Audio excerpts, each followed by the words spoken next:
Welcome on to the show tonight, guys. This is Studio 321. This is your host, Eddie B. So tonight, guys, I'm going to tell you why we left $80 billion worth of weapons and equipment in Afghanistan. And the funny thing is, if you remember, they never really answered that question, right? Trump got real political about it, used it against the Democrats, which he should because that's politics. But after he got elected, you really haven't heard anything about it. You've actually never heard a real explanation about why we left all that equipment over there. And I'm going to explain that to you in just a minute. But guys, please remember, smash and hit that subscribe button. Like my channel. Look, if you subscribe to the channel, it helps spread it on YouTube. They're not friendly to conservative views.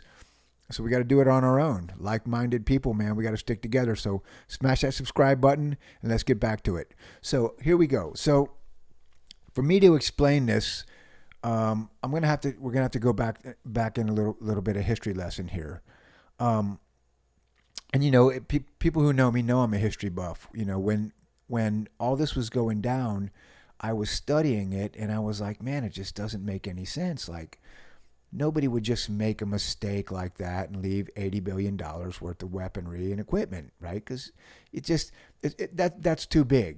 And you never really got any answers for it, okay? Like, neither side was really saying much, and the Republicans would complain about it, but like nothing would happen. And so I kept watching that and I was like, man, this is just really odd. So I started to do some research. And the research took me back to the Russian-Afghanistan war, okay? Now, the Russian-Afghan war, and I've written some of this stuff down because I don't want to miss anything so I can get it all to you. The Russian-Afghan war went from 1979 to 1989, okay? 10-year war, really fought to a stalemate, kind of like with us in Afghanistan. You know, I think the overall lesson to be learned is you can't really beat Afghanistan because there's no real war to win over there. You know, you're not fighting a very organized government. You're just fighting a bunch of kind of nomadic tribes all over the place, and there's really no win or lose that war. You know, so I think Russia learned that early, and I think we learned that as well.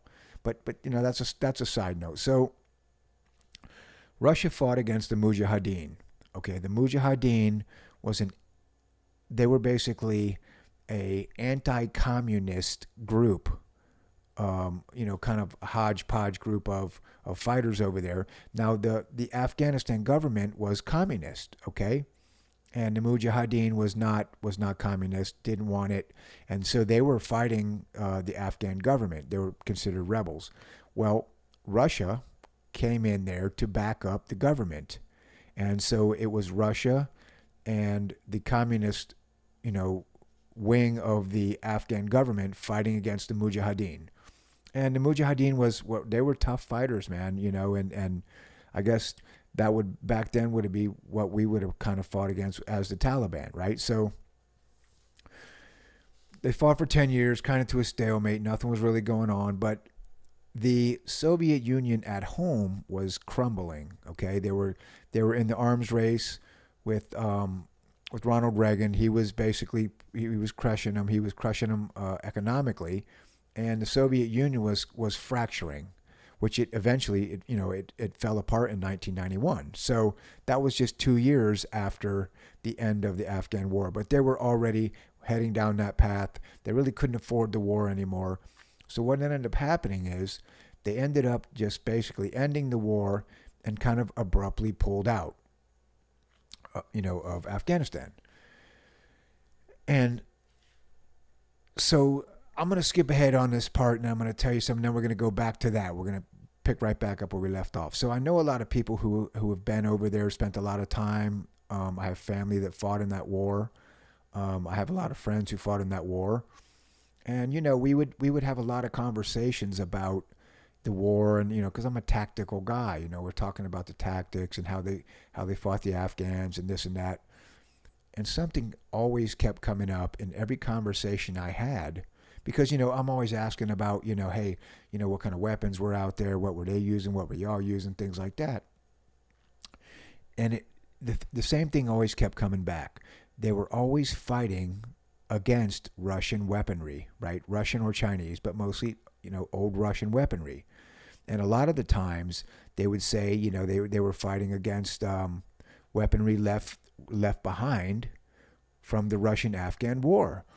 And I always thought, man, that's pretty crazy. I mean, it's old weaponry, but very, very, very good stuff, very durable stuff.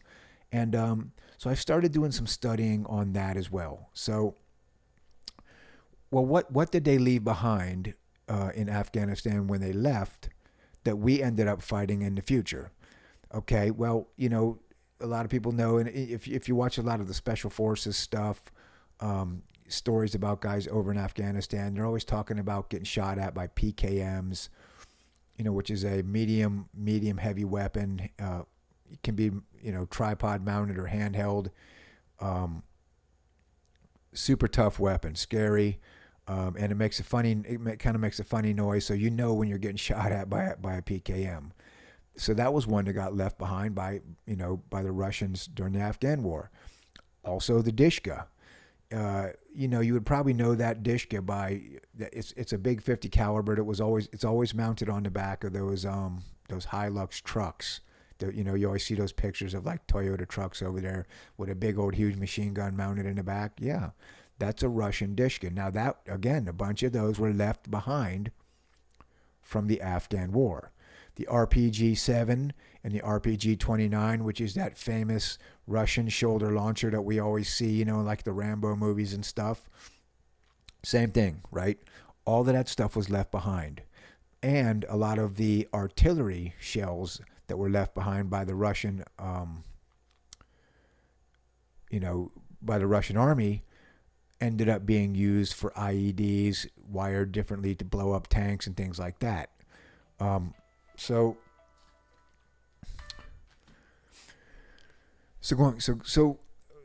I started really thinking about it, and I was like, man, that stuff was a thorn in our side if you really think about it, and it was a major problem.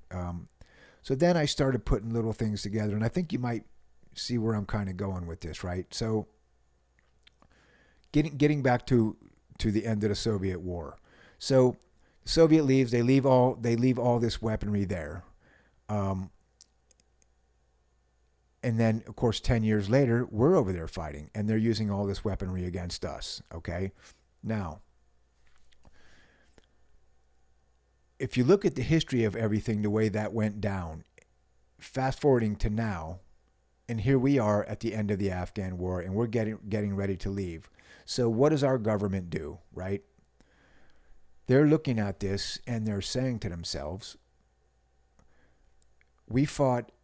after Russia left, we fought against their weaponry for 10 years, 10, 15 years, and it was a pain in the butt, man. Even though it was old stuff, it was tough, it was hard to beat, and it was a formidable arsenal. So, now this is my opinion, but think about what I'm saying here. We left all that weaponry on purpose. We did.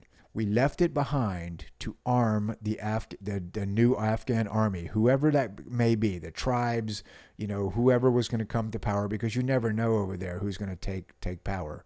So we left all that weaponry behind so that the next army that comes in to try to take Afghanistan will have to fight against our weapons, okay?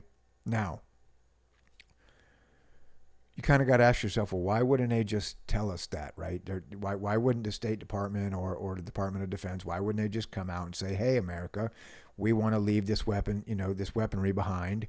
It is kind of expensive to ship home, but that's a lame excuse. That there's no way that it was practical to leave it there as far as talking about money, okay? Because there's no way. It's not that expensive to ship stuff back home. But there's no way that they could go on TV and say, hey, America, we want to leave $80 billion worth of your taxpayer money and equipment in Afghanistan. Because what would happen politically, that would be terrible. That would have been terrible for, the Biden administration at the time, which they were trying to get reelected come 2024. And it would just wouldn't work. So politically, it was terrible for the Democrats, and obviously the Republicans would be able to use it against them, right? So what did they do? They did it and didn't say anything about it. It's kind of like playing dumb, right? You just act like you don't know what happened, or maybe like somebody made a mistake and you just kind of like, hey, I don't know what's going on over here. Well, but you have to understand something. That wasn't a mistake. You don't forget that kind of something like that doesn't happen. You don't forget that stuff, okay? It's the decision is not up to one person or 10 people. There's hundreds of people, hundreds of advisors that work on all this stuff to figure out, what to do at the end of the war. So they obviously all came to the conclusion that it would be better to leave that weaponry behind so that it didn't leave Afghanistan at such a vulnerable state that any other country in the world could just march right in there and take over. Okay, because think about it, right? We spent 20 years over there confiscating weapons from the Afghanis and blowing up their weapons and fighting them and fighting them and fighting them. And now they didn't give up, but they were at a weakened state. So if we leave out of there and don't replenish any weaponry for them to fight the next guys, then whichever country wants could march right in there, pick up where we left off, finish the job, and take that territory. So that's what they did. They obviously came to the conclusion that it would be better to leave this weaponry behind for them to use in the future against future enemies. And look, I kind of understand that idea. I mean, I get it. It's not a bad idea. It's very strategic in thinking, right?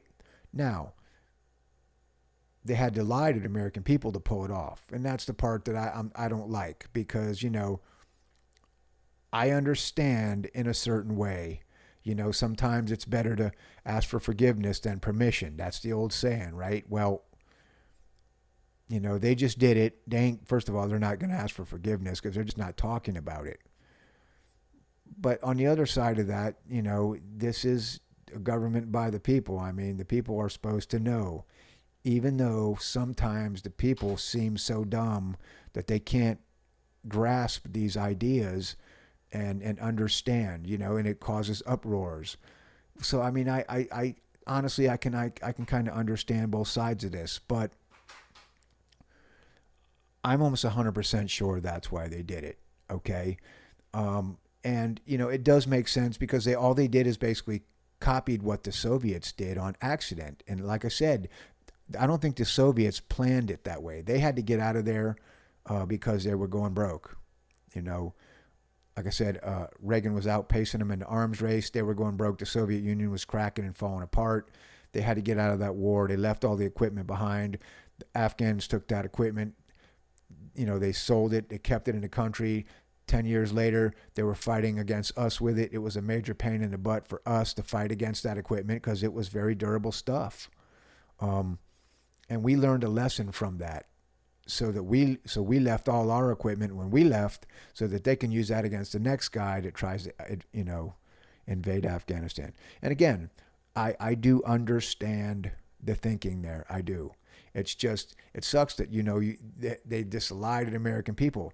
I'm always saying, it'd be nice if we could just start telling the truth and let the truth fall where it does. Not everything's going to cause a revolution. Not everything's going to be problems. Just, you just take the truth, put it out to the people, and let them digest it, But we don't ever do that. Everything we do is some type of manipulation or some type of lie to try to get the best public result out of it. But that, in my mind, is a reason why the American public has gotten so fickle. Like, we can't handle anything because we're sheltered from everything. Right? Just come out, just lay it out there. Tell the truth. Look, we left the weapons. It's going to be that way. We needed to do it. We did it. It's done. The public will complain about it for 2 weeks, 3 weeks, and then it's done. But instead, they do stuff like this, and it creates these giant scandals that go on for years and years and years. So, obviously at this point in time, it's way after the fact. And the truth is, I didn't do this video because I was a little nervous to do it during Biden's time in office. I was. I had figured this out a long time ago. I had done a lot of studying on it, but I didn't want to put a video out there. And, because then, of course, then the next day, my computer's going to crash and everything I got's going to get hacked and destroyed. And maybe I get a visit, which I don't need a visit, I'm just trying to be like just like everybody else, no problems. But, so, I didn't want to put it out back then. But if you study the facts and you look at the way this all aligned in the way the history goes from that war to our war, it was exactly the same. And again, we always learn by precedent in this country. We always look in the past and go, hey, what worked in the past? Because we can use that again in the future. And that's exactly what it was. Now, like I said, I don't think the Soviets did it on purpose like we did. They did it because they really were broke. They couldn't afford to, pull all that stuff back and try to regroup all the weaponry. So they just kind of up and left. But what it did is it rearmed the new Afghan army to fight against us, and again it proved to be a pain in the butt, and so that sets a precedent. So we looked at that and went, well, that's what we're going to do for the next guys, because it's one of those, hey, if we can't have it, you can't have it either. I don't think we were going to allow anybody to march into Afghanistan after our war and take it over. But anyways, guys, if you like my video, please like and subscribe. I hope you learned a little bit of something tonight. Studio 321. I'll talk to you soon.